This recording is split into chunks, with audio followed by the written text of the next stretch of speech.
So on your post-it, to establish our norms, when we look at data, it's a really vulnerable thing because we're looking at our own things. So for us, we're looking at middle school data, so it's really nice because it's not necessarily as vulnerable for you.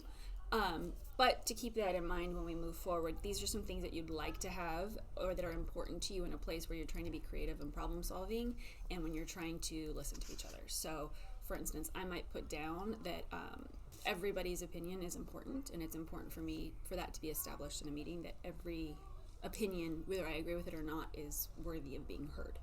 So if you can name all of the things that you think are important just in 30 seconds or maybe a minute on different post-its. So what do you think is important in a meeting? A pen that works. Does it work? No, it's working. It's working. I'm like, I checked them all.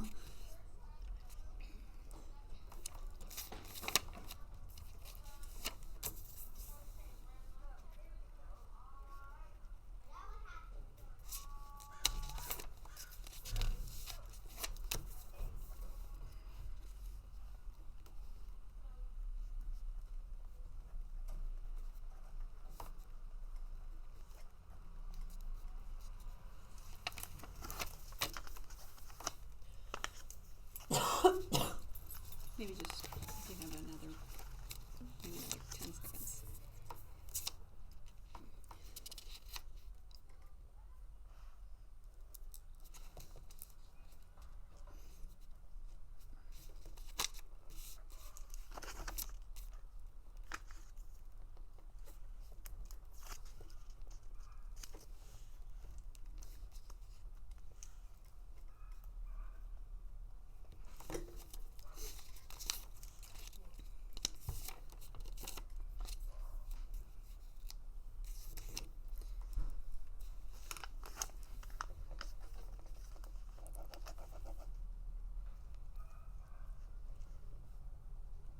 I think if you can just write down, finish your last one, that'd be awesome.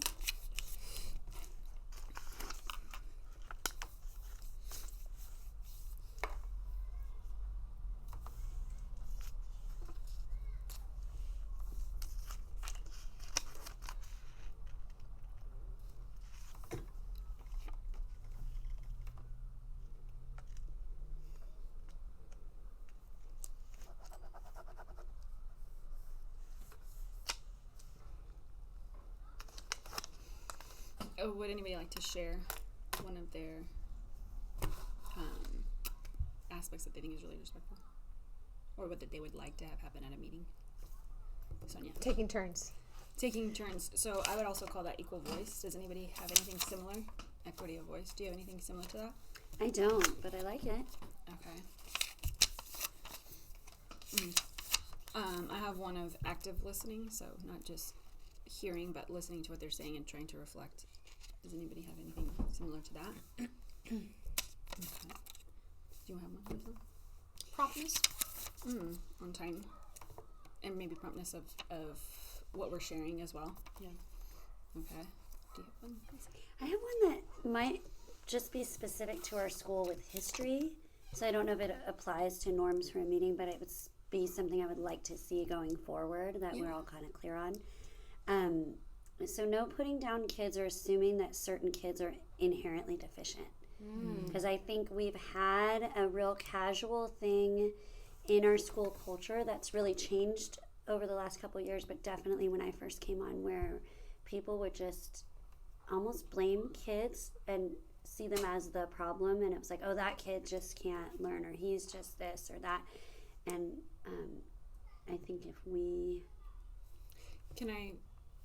I think that you have one like that. Can I call you out on And it? I said, to be respectful, don't call on names directly. I agree with that. So it's kind of like an understanding that we're not going to place blame on people. Yeah. Student or otherwise. Student or parent or staff member. or Okay, yeah, I anybody. like that. Okay. So I'll just rephrase it. I think that another way is, no, we're not going to have a culture of deficit thinking. Right? That's it, yes. We're thinking that this kid is unable. We have an expectation that all kids are able. We can look for that. Okay. I like that.